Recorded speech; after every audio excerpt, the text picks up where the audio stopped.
You were speaking about the cocktail genre. That's the inspiration for the game. Okay, so as I was saying, it is something that people slapped on it, that it was a mix of genres. It was never something that we were really actively thinking of. We were looking at gameplay elements that we could use to recreate the experience of becoming a Dragon Commander.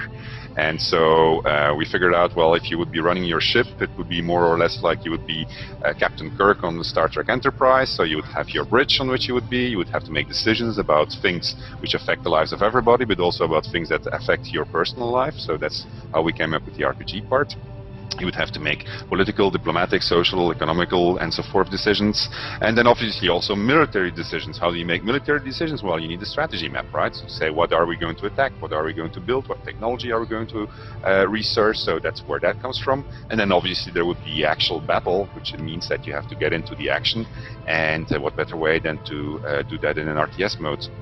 Then obviously, since you're a Dragon Knight, you would want to use your own powers to assist your troops, and that's how you got to become a dragon in the middle of an RTS mode. And you mix all of that together, and indeed you have something which is multi-genre, but really, when you're playing it, it feels like, okay, I am this guy, I'm this Dragon Commander. Excellent. Do you have any particular games that you guys look to for inspiration as you were creating Dragon Commander? Yeah, for sure. I mean, there has been the Cinemaware games, which were actually also multi-genre games, which were about you are the king of Chicago, you're the defender of the crown, or you're the rocket ranger. Then obviously we looked a lot at StarCraft and Command & Conquer and any RTS that was out there. For the RPGs, we pretty much knew our business already. I mean, we've been making RPGs for quite some time. Sure, yes. For the strategy part, we always wanted to have an RTS in which you would actually have a dynamic campaign. So we looked at games like Axis and Allies board games. We prototyped the board game even to recreate the strategy part of Dragon Commander, and that's how all of that came to be. Cool, all right.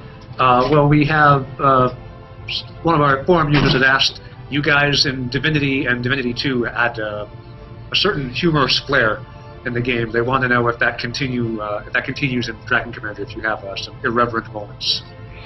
Irreverent moments for sure, yes. So here's the thing about Dragon Commander. It is taking itself very serious, but it's doing this in a light way. So we have very serious issues which are being touched upon, but they're in a fantastical setting. And we make light of it so that it's still entertaining to go through it. But we do want you to think about how it feels like to be in command of a vast empire and have to deal with really tough decisions. And to do that, we inspired ourselves of actual political issues which you would find in a newspaper on a day-to-day basis. And we put those in a fantasy context. So it is light, it is humoristic to all make it very... how shall I say, swallowable, but at the same time it is extremely serious. Okay, well, speaking of, I guess, some of the more exciting gameplay elements, I have to ask, dragons on jetpacks, how did you come up with that? It was a mix of circumstances, I'd have to say. It was a discussion when we were designing the first dragon for Dragon Commander, and we were saying, well, you know what, this guy has to be able to go over the battlefield really, really fast. So how do you go faster? Well, with an afterburner. Well, how would a dragon have an afterburner? So the first answer to that was rather funny. The second answer to that was, let's put a jetpack on his back, and so that's how the jetpack came to be. Cool. All right. We have... so you spoke a little bit about the political effects you have, or the real political issues you have in the game. Given that this is a fantasy game and they usually tend not to address real-world issues, why did you decide this was a game that you figured is something that to make these real issues a part of? I had a small design for a game I've always wanted to make but never got around to make, and I thought this was a perfect opportunity to put that in there, and that's how it comes from, where it comes from. And then the consequence of that is that probably we do the most choice and consequence in this game than in any other RPG that I've played. The choice matrices that are active in this game are enormous. It's really it's very cool. It's a very cool system behind it, and to me at least it works fantastically. Well. All right, cool. One of our users from the forums mentions from what he's seen in previous previews that it is possible to, in the RTS map, get down to the point where you've eliminated every single unit and it's just dragon versus dragon combat. Given that there are a couple of different dragons, what do you try and do to balance that out? Is that a question maybe more for Farhang? It is. Well, Actually, that's true. So you're actually gaining these recruits and getting your resources in order to build these units. And at the end, of course, usually the player that plays well can end the battle quite swiftly, and your insight on the strategy map also determines how you're going to start this RTS battle. If that goes well, then you actually have a very smooth sailing approach. But the dragon actually, can turn the tide quite. We have three types of dragons. One is for players that really like to use their dragon extensively, so those are more the action-oriented players. The units will have damage modifiers decreased so that the player can be really active in assaulting enemy dragons. We have a more balanced dragon that actually supports his unit in a bit, but jumps in and out occasionally. And we also have the dragon that's for the player that really likes to play RTSs, which is only there to make surgical incisions, just appear, support his units occasionally, but will increase the damage modifiers of the RTS units there. So we have catered for all these different playing types, and it's true, near the end, if you're running out of resources, you have a bunch of units fighting each other, and players really have to use their dragon well and their dragon skills well to try to actually win. And there's of course also a stalemate detection system in there that will then point out the winner depending on your resources and performance. It's also worth noting, pointing out, I think, that if you want to turn into a dragon after you've been killed as a dragon, it costs you resources. So if you ran out of resources, you won't be able to transform into a dragon anymore. Absolutely. Okay. Looking at some previews for this game, you can definitely see that the strategy level looks a lot like a board game. And I do even recall seeing, I think it was last August, you guys had posted up pictures of the Divinity Dragon Commander board game. Tell me a bit about the inspirations behind the board game that's behind the game. All right, it's really very simple. I mean, it's strategy games like Axis and Allies were a very big inspiration. It's strategy games that have movement points, that have attack points and defense points, and then have you take countries which have IPCs or gold values per turn, which allow you to buy even more units, and with some research upgrades.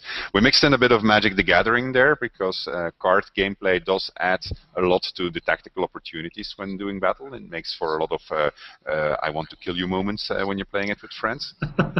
So those are two big inspirations, and then we base ourselves on a whole bunch of little things from other board games. Cool. All right. Well, we've been about 15 minutes answering some pre-submitted questions, and I think now might be a good time for us to actually start to see the gameplay, which is what people are here to watch after all. So if you could please, Farhang, let's start talking through how the game will actually work.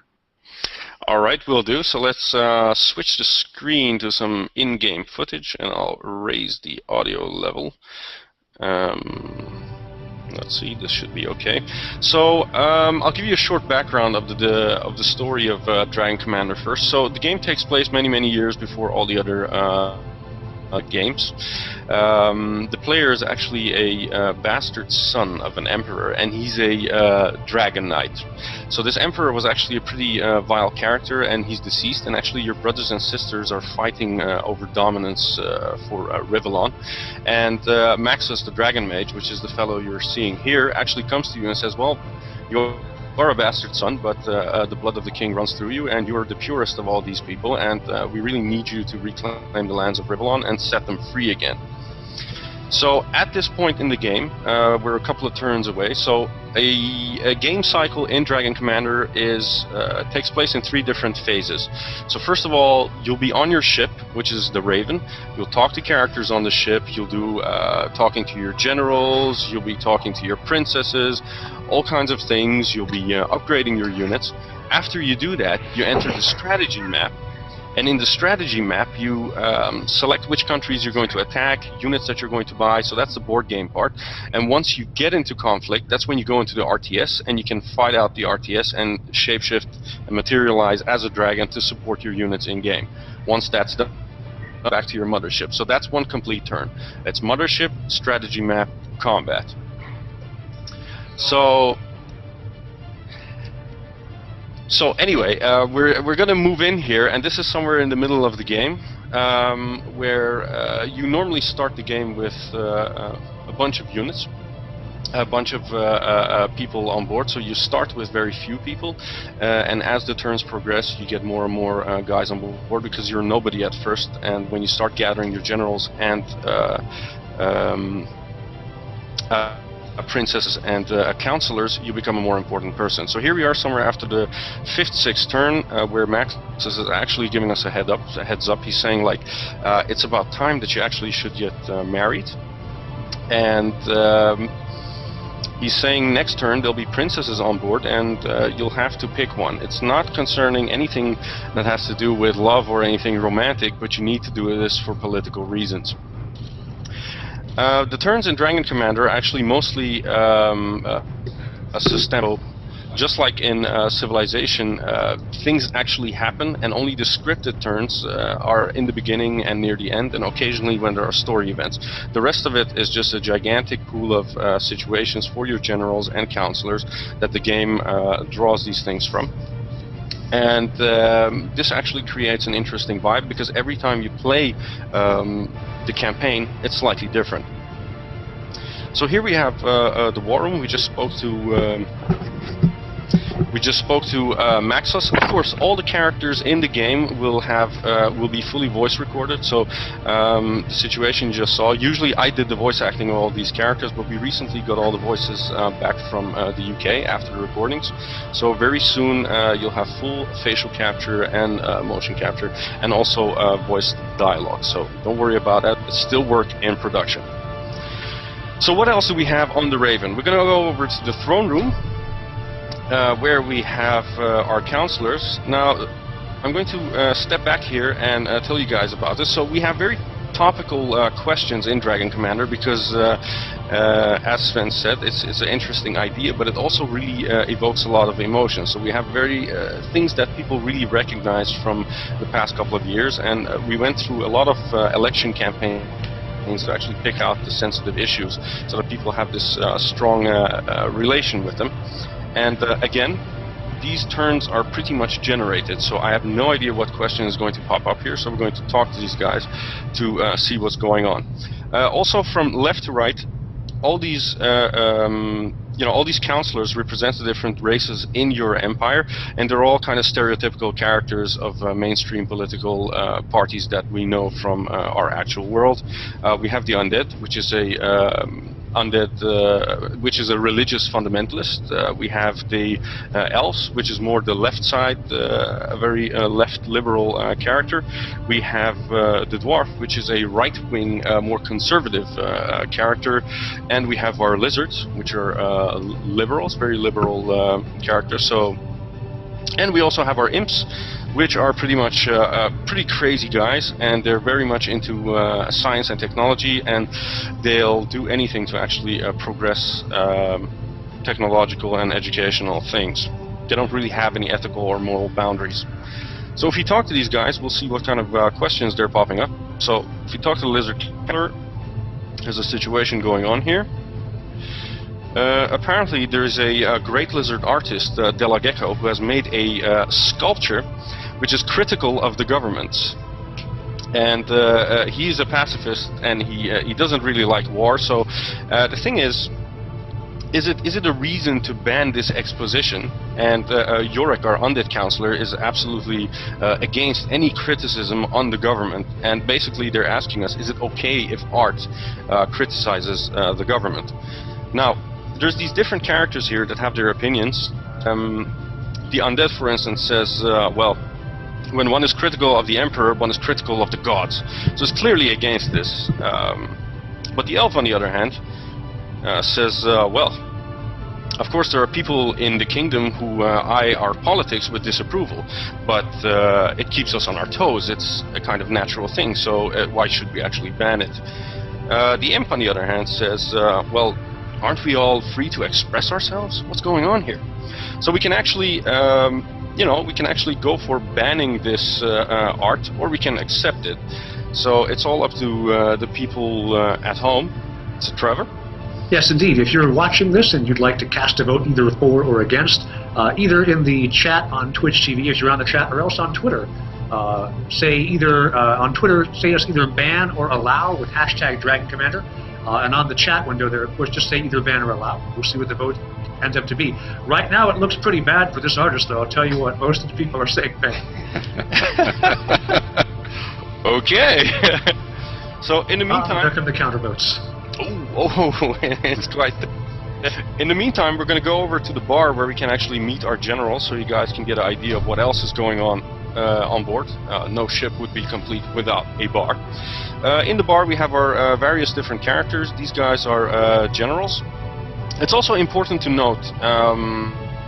Back to the counselors. So answering these questions actually fluctuates the way they see you. So their attitudes go up and down depending on if you agree with them or not. And these attitudes actually represent themselves in favors. So if you manage to get these attitudes above a certain percent, you get favors, and these favors are usually presented in the form of cards. Now, these cards have different outputs, and different races have different abilities and specializations. And of course, agreeing with the elves or the undead or with whoever also unlocks race-specific upgrades that you can put on your units. I had to say that because when we get to the bar, we actually have our generals as well. These guys all have their story arcs and their backgrounds, and the way you act with them develops their characters as well. And they also can give you favors that you can use on the strategy map and RTS to actually gain the upper hand. For instance, if we talk to Edmund here, Edmund is a lizard. He's a very racist lizard, but he's a fantastic general. And his story actually... basically, what's going on is that the imps want Edmund to go over to inspect their troops, because Edmund is such a fantastic general. They really respect his opinion and what he has to say. The problem is Edmund really hates imps. He really hates imps, and he's telling you, I really don't want to go there. But we can counter that. We can say like, well, screw it, you have to go there. If they ask you to jump, you ask how high. It's what you're supposed to do. Or you can say, you know what? If you go there, you can kick some ass if you feel like not doing anything. It's all up to you. So, and again, what you choose, it doesn't matter what you choose, but it does develop the character of this general, and of course it does result in cards as well. So it's up to the guys at home again what you want to choose. Is he going to be rude, or is he not going to be rude? Let's go with Paragon or Rebel path. Is he going to be a Paragon and be nice to these people, or Rebel and be like, nah, you guys can kiss off? Vote for us either in the Twitch TV comments here or else on Twitter with the hashtag DragonCommand. We do have the votes in, by the way, for the first proposal here, so whenever you guys are ready to go back to it, let me know. Let's do it. Let's go. The votes ended up being slightly in favor of allow, although everyone's voting for rude here, so... Okay, so basically we are going to allow freedom of expression? Yes, sir. Okay. Surely. Ah, okay. Censorship is a tyrant's tool, Commander. I thought you'd be able to rise above a bit of innocent criticism. I clicked the other option, which is funny. I'm under pressure here, people. So, unwillingly, we actually banned art that has to do with it, and of course, the counselor is absolutely happy with it. So yes, prohibit delicate profanities, Commander. Better yet, have them pulverized. So he's actually quite serious in this. And of course, the Alpha says, well, it's quite nasty that you're doing this. And the Imp also has a reaction to this. But why, Commander? It was such a pretty statue. Made me out to be a little demon nibbling on blood-dripping bones. Very cute. So, we're going to go over to the laboratory so we can show you what else is on the ship. So, these siblings that you have that are rivaling for Rivellon, they actually made pacts with demons in Rivellon that gave them this technology. So this technology is coming from a different kind of setting, and you must imagine it's like the Middle Ages, but then with nuclear tech. So it's quite unnatural in the world of Rivellon to have this here, and there's also a demon infused in your ship. Now, Grumio is your imp mechanic, and he actually upgrades your units for you, and also gives you the jetpack and so forth, and all the other cool things. But the ship actually sinks to him in his sleep. His function here is to provide your units with upgrades. So if we check out the list of upgrades, we can see that there's quite a bunch of them. In Dragon Commander, we actually have one army type for all the factions. But the unique thing is that every unit has about 4 to 5 different upgrades. So the whole idea is that you select a way that you play the game, because you can't have all the upgrades at the end anyway. And the way you choose to play and upgrade your units depends how you're also going to use your dragon. And more importantly, in multiplayer, you actually have to see how you're going to rebound and counter your enemies' upgrades as well. And you can actually immediately unlock upgrades by buying them immediately, or you can research them over time. The shorter time it takes, the more expensive it is. The longer, of course, the cheaper it is. And if we move over to the personal quarters, we can see that Maxus is there. Maxus is a main story mechanic, obviously, but he also takes care of your dragon skills. So, like Grumio, if you actually talk to him, you can tell him, like, go out there and try to find out some dragon skills. And through the walk of the game, the further you get, the more skills he actually has for you to unlock and research. Trevor, do you have any idea if we have any conclusive results on the Edmund situation? We do indeed. Which I will try to click correctly. The results were overwhelmingly for being rude, so let's go for that one. Okay. The lizard's having... So we're just going to tell him, you know what? They overdo protocol, but you can go ahead and kick some ass. Excellent. I always wanted people to... And of course, he's very happy with that. Now, all these different generals here as well, they actually reflect on the things happening on the ship. They'll reflect on the things happening in the world. If you've lost consecutively, if you won consecutively, they'll make remarks of the other generals as well. So it's quite a lively place to return to. And you see the consequences next turn also. That is correct. So, are we going to... They didn't hear that.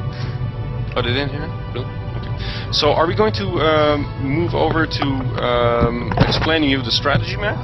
That sounds good. Let's go show some of that now. There's some really interesting elements to feature there. So, yes, let's go talk about that.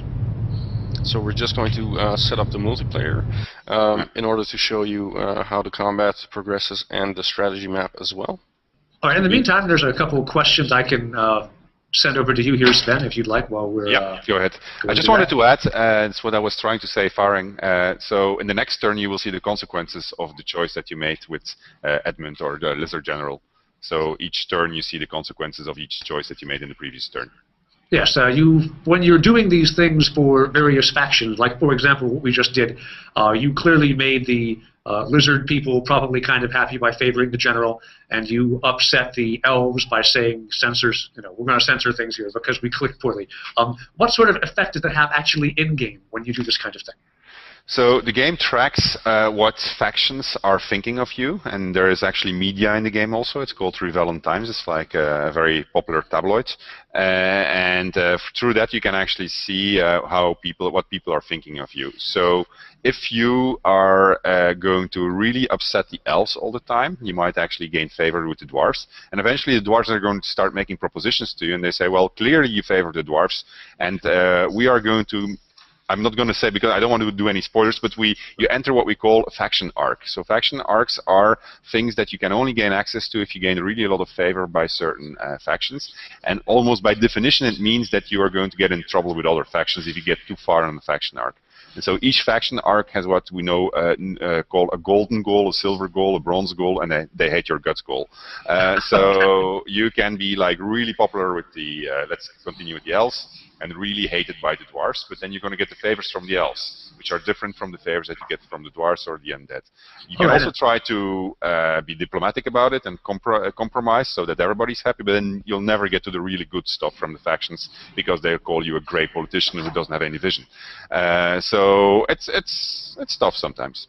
Okay, you talk about getting favors from various factions. Is that just they like you, or is there some actual remunerative thing you get? No. You really, the cards as a favor mechanic, and we went over it very fast because we only have the space of 1 hour, but there's really literally hundreds of cards. Some of them can have a really deep impact. For instance, if the lizards are like very good politicians, they can give you the option to make a country immune to invasion. Or the dwarves, obviously being industrial capitalists, are going to be very good at squeezing out every single penny any that they can from a country. So the elves, obviously being very on the left, will have their own opinion about tax and labor wages, etc. And these things then affect how your empire is running. Cool. Okay. We had a question. Actually, a couple people while we were showing the inside of the ship were mentioning how very good and steampunky and awesome the design is. Can you talk to me some about the inspiration behind what was the visual style for Dragon Command? Well, we always wanted to make a steampunk game, so this was the perfect opportunity for it. And we're from Belgium, and we have this artist here whose name is Victor Horta, so he's very Art Nouveau-ish.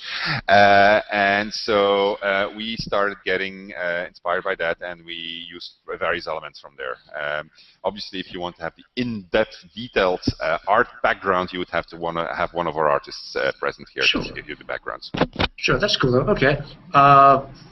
So we're going to head over to Farhang, I think, in a moment, where we will have you start to show some of the actual in-game gameplay. But someone did mention, and here's a good question to lead into things with. On Twitter, someone asked, so dragons are fairly powerful, but are they powerful enough where you can effectively field one against an entire army and expect you to be able to win? No, I think that if you stay in dragon form and you have an entire country's army against you, you will eventually die. You'll do a lot of damage, and depending on the dragon skills that you take with you, you can really do a lot of damage. But if the other player doesn't play like a complete idiot, you should be able to, well, you shouldn't be able to win. Alrighty. So we're going to be showing multiplayer gameplay here. But I did want to note for all of our single-player fanatics on GOG and anybody else who's watching that a lot of what you're seeing here, indeed almost everything you're seeing here, is going to be available for single-player game. And indeed, you were mentioning when we were talking earlier that a lot of what people were developing in multiplayer influenced what you're doing with your single-player AI. So as Farhang finishes up getting ready, you want to talk briefly about that? Sorry, I didn't 100% understand the question. You were breaking up there. I'm sorry. So we're showing multiplayer gameplay here, but the tactics and things that you're seeing in multiplayer gameplay do apply to single player. And I was asking you what examples do you have of where what you've done in multiplayer has informed you as you're crafting the AI for single player? Yeah, so right now we're playing, we have beta testers every single day coming into our office, and we're playing with them. So we're learning all the insights of our game ourselves, what sneaky tactics are possible, which previously only existed on paper. And especially what we're learning is about skill combinations between what the dragon can do, what the units can do. There's a whole bunch of upgrades that are present in the game.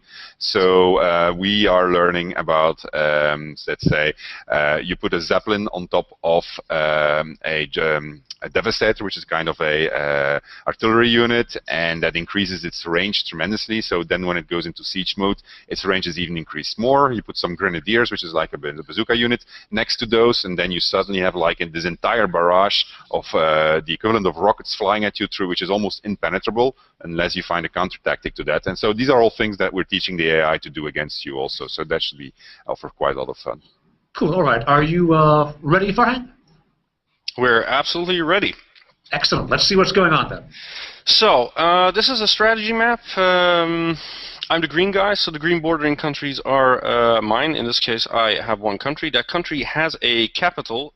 When the capital country is invaded, you actually lose the game and you're out. There's two attributes that every country has, which are the gold value and also the population.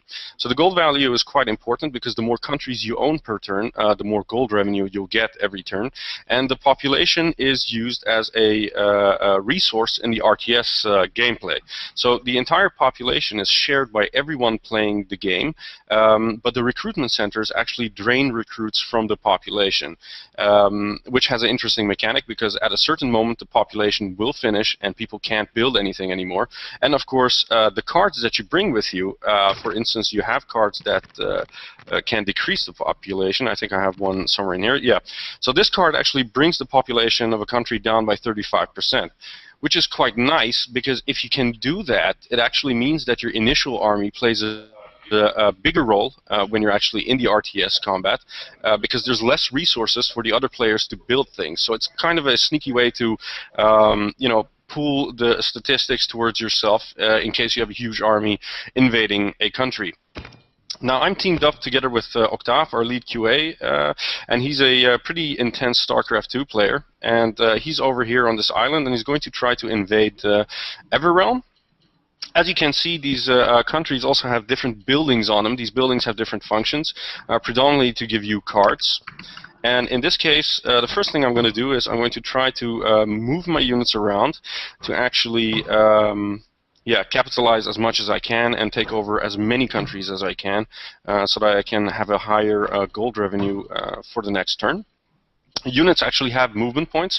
So in this case, this tank has 2 movement points as well as my jeeps. You mean hunters, right? Hunters, yeah. Sorry about that. Armors, hunters, devastators. Armors. Yes, correct. Tanks are armors, and jeeps are hunters. The movement points are actually determined through how many countries they can move through. And if I want, I can actually buy new units. So the capital also functions as a factory, but you can also build factories separately on other countries. So if we open the menu and click on the buy units, you can see that we have ground units and air units and also naval units. In this assist Octave, well, actually, I'm going to check out if I have a card before I do this, because there are cards that actually increase your production. So we can access the play card menu. We do have a question from the Twitch TV screen. Are there more than one map available for people to play on? Absolutely. That's a very good question. This is a map that we're playing, but if you initiate your campaign or multiplayer, you can actually choose from a variety of maps in different sizes. We got them in small sizes. We have maps that have over 105 countries as well. So it really depends of how and what way you want to play this game with your friends or people online. And of course, the game can be saved at any time on the map by the host. So in multiplayer, you can play for a while, then say, "Hey guys, we'll meet again next week." Absolutely, that's possible. And you can also have other people playing instead of, for instance, your friend that can't play that evening because he's not there. Cool. So I played my card, which actually allows me to buy a unit and get one for free, which is really nice because I want to buy a couple of very expensive units, these balloons, and I'm going to move them towards the battlefield. So I'm going to get 4 balloons and some fighters. That should be okay. Of course, another thing worth mentioning is through this country menu of your capital, you can also access your unit research. If you research unit upgrades on the strategy map, they'll be permanent throughout the entire game, but you can also unlock unit upgrades during combat, but then they will only be available during the combat round. So I bought these guys. I'm going to move them to the edge of the map because in Dragon Commander the map actually wraps around, so it is not visual at this point, but we're working on that. So I'm going to move my bomber down, and I'm going to see if I can get him here and move him into Everrealm as well. So I'm doing this so that in the battle that Octave is going to participate in, I'll at least have some heavy units to start out with and actually back him up. I'm going to do the same for my fighters as well. And you'll notice every time you move your unit, you actually get the unit splitter, and this unit splitter allows you to determine how many units you actually want to send into the battle to participate. This is pretty much everything for me. I'm just going to end my turn, and then we can see what's going on. So everybody's making his moves simultaneously, but once you end the turn, the moves get executed in a sequence. Because this is the first turn, actually Octave starts first because he's... and then he'll be followed by the red player, which is player 2, then green, and then yellow. The next turn, player 2 will start with his initial moves first, and the third turn it'll be green that starts, and so forth. So that's also some tactical aspect that you'd like to keep in mind if you're blitzing through countries in order to gain some advantages. Wacht even. So at this point, yellow is moving his units. Okay, so this is the moment where we get our questions to actually go into battle or automatically resolve it. If you choose to auto-resolve, the game will dice out the battle for you. So you can typically play the campaign without actually getting into one RTS battle. It's all up to the players if they want to do that. You can just exhaust the RPG bit on the ship. But right now we're going to choose the battle. So all parties involved are going to be available in this battle. And once you initiate the battle, you actually get to the card screen. So we have two types of cards in Dragon Commander. We have the strategy cards, which you play on the strategy map, and we have the combat cards. And as you can see, there's 5 slots available here, 4 cards. 2 of them are blind, which means that you can't see the cards that your opponents are playing. And when you click on them, you can actually play your card. So in this case, I'm going to play a Dragon skill, which is a Protect skill, which is quite useful because once you cast it on a unit, it actually protects it and makes it invulnerable for a certain amount of turns. We also have mercenary cards, which are cards that allow me to use these units only during this battle round, which is quite nice, but they won't influence the statistics after the battle. Because we have a survival rate which calculates how many of the units you bring with you in the RTS battle will remain after the battle is over on the strategy map. So I'm going to play a couple of these cards in here, and then we're going to head into battle. Alrighty, I had a question coming from, again, in the stream here. People are asking, are you, does this multiplayer support LAN and hot seat? Yes, definitely. It supports LAN play, so you'll be able to play it at home or with your friends or at LAN parties. Alrighty, cool. But I think hot seat's impossible because it's real time. Yes, when you that wouldn't work. That wouldn't work very that's well. what I figured. You can hot seat auto resolve. Yay!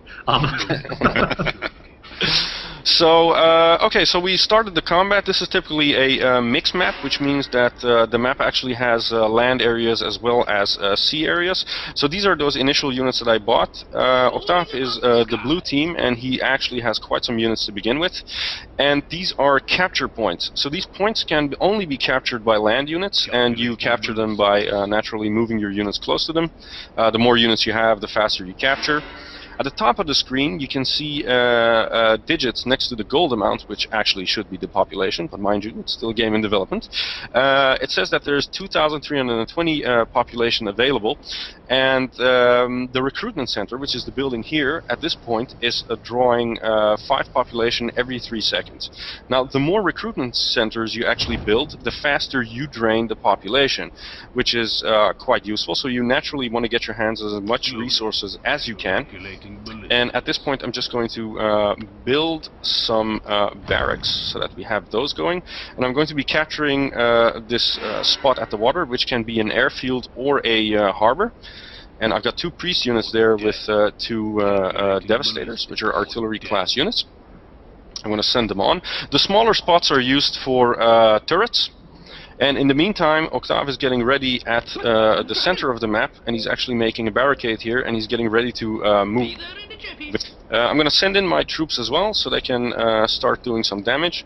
I'm going to send these fighters in to attack the bombers of the red team, and I'm going to send my bombers in to attack the ground units. In the meantime, I'll press the R button so I can spawn as a dragon, and I'm going to protect my front balloon so that in each case he can take most of the hits, and I'll fly in with my dragon to do some occasional damage. I can also fly rock the enemy units, and I can use a special skill which is an imposter. It's an equivalent to a nuke. In the meantime, they're decimating my units here. I'm going to use my heal skill to actually heal some of Octave's fighters here. So they got healed there, and the enemy dragon of the red team is actually active in the battle. So I'm going to pursue him and take him out. Of course, as you can see, the downtime that you have on your RTS is when you play as a dragon. So the natural trade-off when you're switching away is that you'll not be able to keep an eye on your base while you're doing this. So I just mapped my barracks to my so I can access it easily. I'll set the control. I'm going to set the rally point here so the units automatically move there. And I just got a warning on the Google Plus thing saying, "Are you still there?" Yes, I'm here. So we're gonna build some more of these grenadier units, and in the meantime I'm going to see if we can, but I don't have enough recruits to research. So I'm gonna send these guys forward. and they're going to move in here. Octave at this point is actually putting his artillery units in siege mode so that they actually have an increased range, and he also buffed his units with his dragon with his leadership skill, so those up arrows on his units means that they actually do more damage and have higher defenses. Now at this point the other team is starting to build some more units and start some kind of initiative to retaliate. And I think this is a very good moment to start building a harbor so we can create juggernauts, which are kind of battleship class units, to send them in. I have a bunch of local together with priests. Priests are quite handy naturally because they can heal your units, and they also have certain control skills like petrify and of course additional healing skills. They can also teleport units and shield them as well. So I'm just going to select my priest and cast the protect skill on my artillery and send these guys forward. It is worth noting, because some people are asking, there are naval units you'll be able to build as well. I think they may not have heard you when you said that. Absolutely. My harbor is done at this point, and I'm going to build a couple of battleships. Set the rally point in the middle here, and once they'll be done, they can move in. And as you can see, Octave actually has zeppelins here, and these zeppelins are quite useful because they're complementary units. So their primary function is to increase the firing range of the units. And I'm going to set my artilleries here to siege mode. I'm going to put my priests right behind them so they can start healing them when anything happens. And with the grenadiers, I'll move in to take out the panzer units. Grenadiers naturally function well against buildings and units that have heavy armor. Could you mention, for instance, what the Zeppelins can do also, what the upgrades are that are possible? Yeah, so as I said, every unit has about 3 to 4 different upgrades, and these Zeppelins have a couple of interesting upgrades. They have fire bats, which are missiles that they can fire at ground units, air units, and buildings. Hold on, I gotta move in to build some units here. Otherwise, Octave's army is going to not do so well. Let's also protect these guys. That's okay. I might go in here to cast another skill and just finish it off here.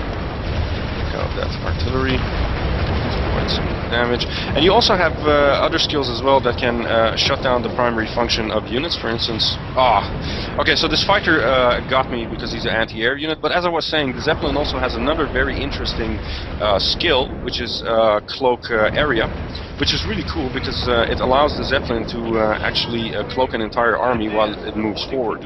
And if you don't have a automatic cloak detection on your units, then they'll never be able to see the units until they make their primary attack.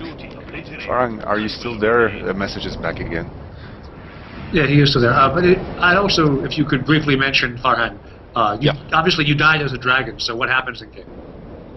Yeah, when you every time you actually spawn your dragon, it'll cost you recruits, so you're basically sacrificing your recruits in order to get there. And what's going on? Can you guys see my message or not? I would say turn your camera off and on again. That should reset the video for Google Plus's Are You There?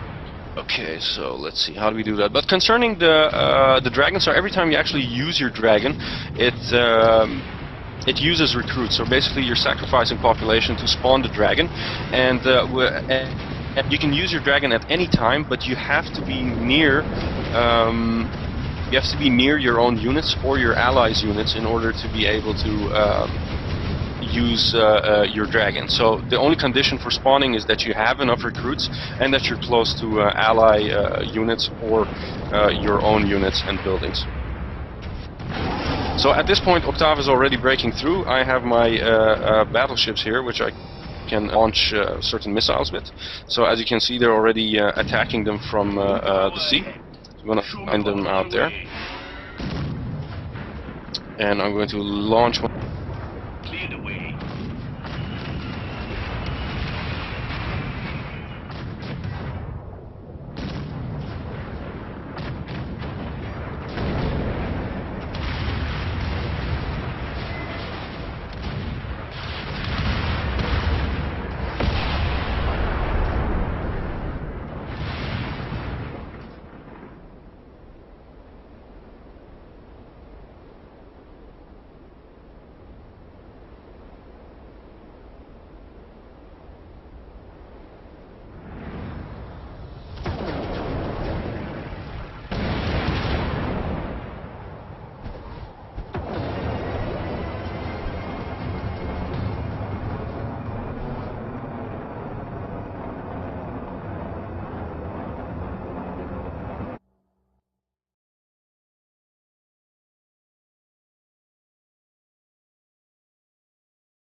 There we go. Octave's back. And we should have audio again.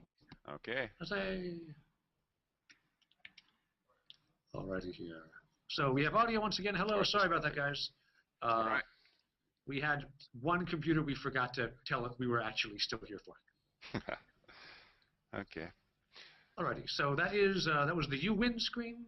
We have the UN screen, so you guys saw how if you surrender, things end, because once things are brutally obvious that you haven't won because you're playing against Octave, and everyone should know better than to play against Octave, you can just surrender to limit your pain and humiliation a little bit. Yes, that's correct. So with that said, we have a few more questions that have popped up from people. Let me pull one up here. You had mentioned that this takes place, I think, 8,000 years before the events of Divinity's Divinity's RPG series. Yes. So obviously, technology is different in the Divinity RPGs than they are in Dragon Commander. Can you talk about why without making anything spoilery? I will. So, because actually at the very beginning of the game, you are going to be given the mission by Maxos. He says, I want to get rid of all of this technology. He says it is destroying this world, and if we were going to keep on having this arms race that is going on now, it will be the end of the world. So your very mission is going to be actually to build up technology to destroy other technology, because there's a demonic angle to all of that tech. And if you've played Divinity 2, the Dragon Knight saga, then at the end you see that they're finally starting to recover some technology because they start having Zeppelins and what have you. So it took some time for them to recover from what's happening in Dragon Commander. Cool. All right. People are also asking, so multiplayer games, obviously, particularly if you've got a large map on the strategy board, can take a while. But once you're actually in the RTS section, you guys have a feel for about how long those games tend to run? Yeah, it's going to depend on how you play, what victory conditions you're going to say. We've seen games that last as little as 10 minutes, and we've seen games that last around 20 to 25 minutes. It really depends on how you set up the game speed, what victory conditions, and so forth. There's a whole bunch of settings that you can customize, and so it's really up to you what you prefer playing. Cool. Is there, because some people here are hardcore RTS people, is there some way you can, when you set up the conditions for combat, say, you know what, this is straight RTS, the dragons aren't going to influence things? No, not at the moment. We would discover during the closed beta that there's a very big demand for it. We might consider it, but really, I mean, the dragon is something new, so yes. People don't know yet how that feels to play it. You should think of it like a hero unit in Warcraft 3, sure. And so it might look complex because you just saw some experienced players play against one another, but when you start playing it, it starts very simple, and you build up gradually, and you feel the power of the dragon, and then you start figuring out, hey, but I can do this, and I can do this. What's also been not highlighted because we're trying to do this in 1 hour is how important the technology research is throughout your campaign, because you really get the equivalent of a Cold War going on. If I enter with a battle with plenty of stealth technology available and you don't have anything against that, well, you better hit that surrender button. Okay. Well, we're coming up. The pre-orders start on my clock in about 3 minutes. Of course, we want to reward the people who are here on the channel. What we're going to do is there's a special coupon code that Larian and GOG are offering you guys. That is, if you go to www.gog.com/redeem/Larian, you'll get a coupon code for an extra $2.20-something off of the pre-order price, and you can see that now on your screen. So you can, if this is exciting to you, which I certainly hope it is exciting to me, you can see a little more discount on your pre-order as a thanks for watching this. I have some more questions popping up in chat. One of them is, as in the language of RTS, they talk about a rock, paper, scissors system where there's sort of asymmetric balance need. One unit counters one unit, which counters a third unit. Is that a kind of structure you guys are pursuing here, or are you looking for something different as you're making your RTS gameplay?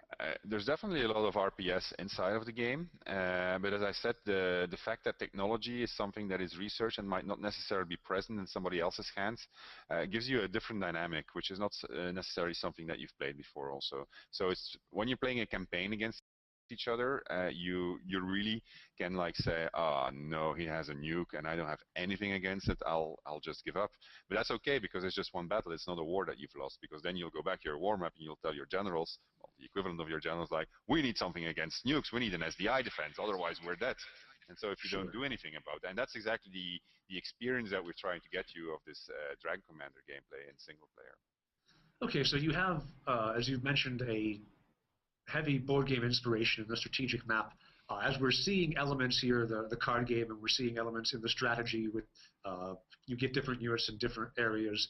Was all of this prototyped out first in the board game, and so we're seeing the experiences you guys had in the board game, or are you trying out new things in the game as well? It started out with the board game, but then as we started making the game, we learned ourselves what the game needed, and it was talking to us, just like the ship talks to the imp, I guess. It was saying, I need this, and we started trying things out. I mean, the game went through a lot of iterations because it was not an easy game to design. It was from concept, we always had what it had to be, but to get the actual mechanics right, it took us a bit longer than we expected, and it took more iteration than we wanted. Can you talk a bit about that iteration and how you're balancing units against each other? And it's a I'd say complex game, but definitely one that I can see as rewarding once you know what you're doing. Yeah, I mean, so right now we're literally playing it a lot with a lot of people, and we're going to increase that pool of people when we're going to announce the closed beta test, and then hopefully the public beta test also. We're tracking what's happening. We're seeing some mechanics are being used too much, so we'll down tweak them a bit. Others are being used too little, so that means they're not okay. Some have to be redesigned because there's really a huge pool, and we're pretty sure that when we're going to release the game, we'll probably not have the right balance yet, so we'll have to keep on maintaining it as it's being released. I mean, there's nothing to be done about it. You have hundreds of cards, you have 60 upgrades on units, you have I think it's 25 or something skills on the dragon that you can put. You have multiple dynamic maps that you can do. There's land, sea, and air warfare. So it's very rewarding, but we will need some community help to get everything right in terms of balancing, I think. Awesome. All right. So give me the pull quote for the back of the box. What makes this game the most awesome one you guys have made? It's got dragons, it's got jetpacks, it's got strategy, it's got RPG, it's got RTS, it's got board game. I mean, it's all good things in life are present in this game. It's really an experience. I mean, it's really this whole experience that you go through. That's the most unique thing about Dragon Commander. Really, it's the whole thing from the beginning till the end. It's not typically a game. It's really this overarching experience that you go through. So that's I guess the most thing about the game. And the thing is that nobody believes us because they say, yeah, people have been telling us that all the time, but they're always lying. It's always PR bullshit, but we actually mean what we're saying here. Well, I think we've done a good job showing in kind of condensed format just how much there is to this game and what kind of experience it is. With that said, unless you have something more that you really want to show the audience here watching, I think they can go pre-order the game and we can end the call. Are you guys good? We're good to go. Maybe just a small reminder that we're still running 16 days on Kickstarter with Divinity Original Sin. So I'm sorry about plugging that in, Trevor. No, go ahead. You started with it. So. Do be sure you see here on the channel on Facebook at /GobCom or at /Dragon Commander. Look us up, like us, tell all your friends about the Kickstarter, and tell all your friends about the pre-order on GOG. Help make Larry make this and Divinity Original Sin the best game they've ever put out. Thank you, Trevor. And thank you, everybody, for being here. Thank you all for watching. And this will go up online in a recording very shortly. So thank you very much. All right. Take care, everybody. Bye-bye. And now I think you guys have to end the call. Oh, well, I don't know where to click because Octave ran away.